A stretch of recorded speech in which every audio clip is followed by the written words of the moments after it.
So, you know, when you're in the garden, Judy, everybody has weeds. It's something that's a great leveler, isn't it? And there's so many ways to take care of them, but not only because of the visual aspect of the beauty of the garden, but weeds also take all the nutrition, soil, the water, the minerals and stuff out of the soil, and they detract from seedlings and other plants. So it's really a good reason to get rid of weeds, not just for the beautification concept. So we're going to cover some things on how you take care of weeds, and there is a plethora of varieties of things to do. Now we're going to start out with Castron.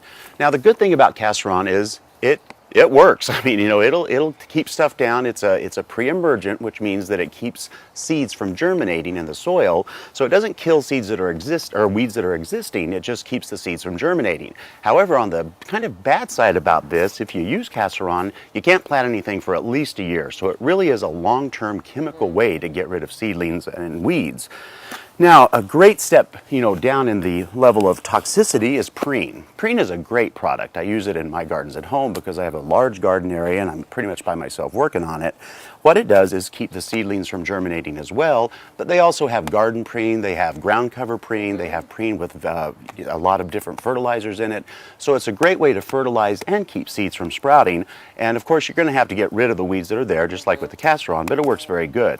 Now Roundup, you know, we all know Roundup, and a lot of people think it's a very toxic way to take care of weeds. In reality, a few years ago they redid the formula, and now Roundup biodegrades in the ground in about 7 days. So it's a really safer way to get rid of the weeds and keep them down. Now it's not a pre-emergent, it actually will kill the weeds. So you spray it on, you have to be careful with overspray because if you get it on plants you want, it really doesn't like kill roses and stuff, but it does deform the leaves. So be aware of that. And remember, with all of these products, it's the label is the law. So read it carefully, understand what you're dealing with, and these are some ways that really help you get rid of the weeds in your garden.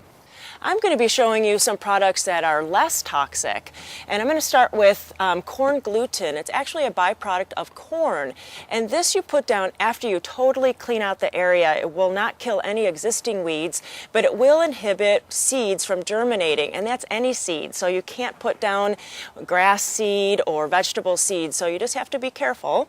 Another thing that we have on the market these days is actually vinegar, and vinegar will kill any kind of weed. It's so intense that you just pour it on the weed and it'll shrivel it up. It does kind of poison the soil, so you have to be careful about that. You can't plant anything there until that leaches out of the soil. And then there's all kinds of just weed suppressants. You can use newspaper, weed barrier. This is weed fabric. You can get rolls of it. And there's all kinds of just weed inhibitors. You put that down over the weeds and it'll just block them out and eventually kill them. And then you can mulch on top. You can cut holes in the fabric and plant. Any of these weed barriers is a great way to suppress those weeds. But the most important thing is the old-fashioned way. It is to get your weeder out there and get out those weeds. Take them out of the garden and then put a nice fresh layer of mulch down, and that'll really help in the garden.